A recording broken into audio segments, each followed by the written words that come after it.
នៅព្រឹកថ្ងៃពុធទី17ខែមិថុនាឆ្នាំ2026ឯកឧត្តមចៅបរិនរដ្ឋមន្ត្រីក្រសួងធម្មការនិងសាសនាអញ្ជើញជួបសំណេះសំណាលជាមួយព្រះមេគុណព្រះអនុគុណ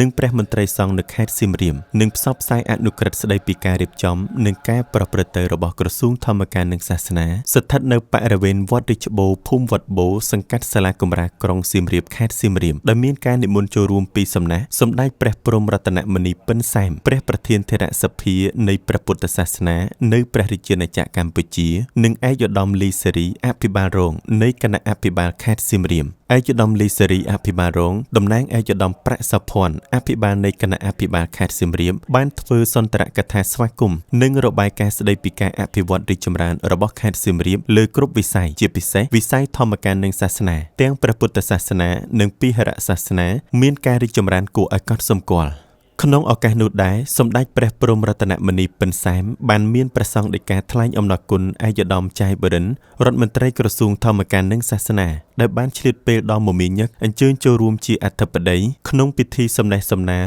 និងផ្សព្វផ្សាយអនុក្រឹត្យស្តីពីការរៀបចំនិងការប្រព្រឹត្តទៅរបស់ក្រសួងធម្មការនិងសាសនាជាមួយព្រះមន្ត្រីសង្ឃគ្រប់លំដាប់ថ្នាក់ក្នុងខេត្តសៀមរាបព្រមទាំងបានណែនាំដល់ព្រះមន្ត្រីសង្ឃព្រះគ្រូចៅអធិការគ្រប់វត្តឲ្យពង្រឹងតួនាទីនិងករណីយកិច្ចក្នុងការដឹកនាំគ្រប់គ្រងរបស់ខ្លួនឲ្យបានរឹងមាំនិងចូលរួមអភិរក្សថែរក្សាការពារបេតិកភណ្ឌក្នុងវត្តឲ្យស្របតាមស្មារតីនៃអនុក្រឹត្យថ្មីនេះថ្លែងក្នុងឱកាសនោះឯកឧត្តមចៅបរិនបានផ្ដាំផ្ញើសាកសួរសុខទុក្ខរបស់សម្ដេចអគ្គមហាសេនាបតីតេជោហ៊ុនសែនប្រធានព្រឹទ្ធសភាសម្ដេចកតេព្រឹទ្ធបណ្ឌិតប៊ុនរនីហ៊ុនសែននិងសម្ដេចមហាបវរធិបតីហ៊ុនម៉ាណែតនាយករដ្ឋមន្ត្រីនៃកម្ពុជានិងលោកជំទាវបណ្ឌិតពេជ្រច័ន្ទមុនីហ៊ុនម៉ាណែតដែលជានិច្ចកាលសម្ដេចព្រមទាំងលោកជំទាវតែងតែគិតគូរយកចិត្តទុកដាក់ពីសុខទុក្ខរបស់ព្រះសង្ឃនិងបងប្អូនប្រជាពលរដ្ឋទូទៅនៅទូទាំងប្រទេសគ្រប់ពេលវេលាឯកឧត្តមរដ្ឋមន្ត្រីបានមានប្រសាសន៍ថា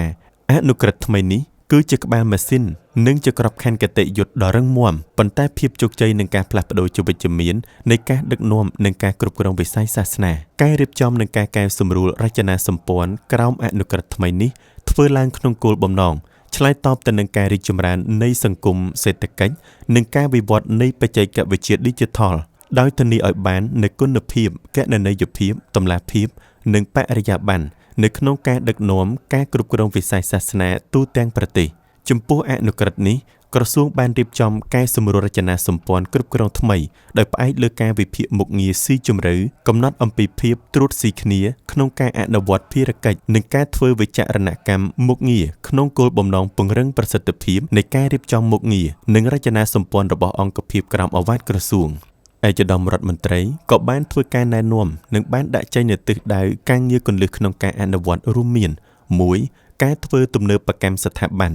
ការរៀបចំរចនាសម្ព័ន្ធការងារថ្មីត្រូវធ្វើឡើងដើម្បីឆ្លើយតបទៅនឹងបរិបទសកលភាវូបនីយកម្មនិងគោលនយោបាយយុទ្ធសាស្ត្ររបស់រាជរដ្ឋាភិបាលនីតិកាលទី7នៃរដ្ឋសភាក្រោមការដឹកនាំប្រកបដោយភាពប្រាកដនិយមរបស់សម្ដេចមហាបវរធិបតីហ៊ុនម៉ាណែតនាយករដ្ឋមន្ត្រីនៃព្រះរាជាណាចក្រកម្ពុជាដោយធានាបាននូវការបែងចែកតួនាទីនិងភារកិច្ចច្បាស់លាស់ដល់គ្រប់អង្គភាព 2. ការពង្រឹងសមត្ថភាពមន្ត្រីរាជការការលើកកម្ពស់សមត្ថភាពមន្ត្រីរាជការតាមរយៈការបណ្ដុះបណ្ដាលដើម្បីធានាបាននូវប្រសិទ្ធភាពការងារនិងការសម្រេចបាននូវជោគជ័យក្នុងបេសកកម្ម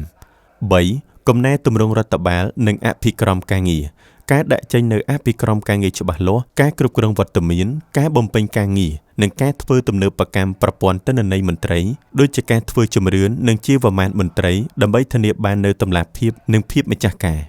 4. ការរៀបចំរចនាសម្ព័ន្ធការងារថ្មីត្រូវតែដើរទន្ទឹមគ្នាជាមួយនឹងការកែទម្រង់ការគ្រប់គ្រងមន្ត្រីរាជការនិងមន្ត្រីគ្រូពុទ្ធិកហើយត្រូវធានាឲ្យបាននូវការដាក់ពង្រាយមន្ត្រីចំជំនាញនិងត្រូវតាមតម្រូវការជាក់ស្ដែង 5. ត្រូវបន្តរៀបចំប្រព័ន្ធលើកទឹកចិត្តនិងវាយតម្លៃការបំពេញការងាររបស់មន្ត្រីដោយផ្អែកលើសមិទ្ធកម្មការងារពិតប្រាកដប្រកបដោយយុត្តិធម៌និងតម្លាភាព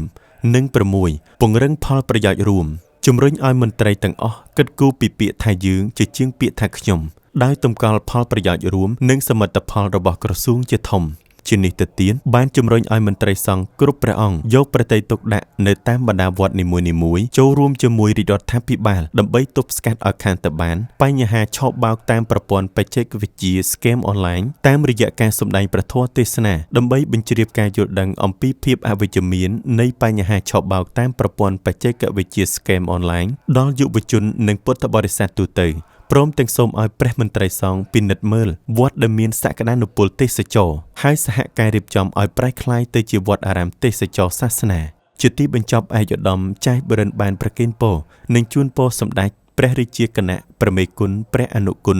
ឯកឧត្តមលោកជំទាវជាថ្នាក់ដឹកនាំនិងមន្ត្រីរាជការទាំងអស់ជួបប្រទះតែពរទាំង4ប្រការគឺអាយុវណ្ណៈសុខៈពលៈកុំបីប្រែក្លាយទៅជាបការៈដទៃឡើយ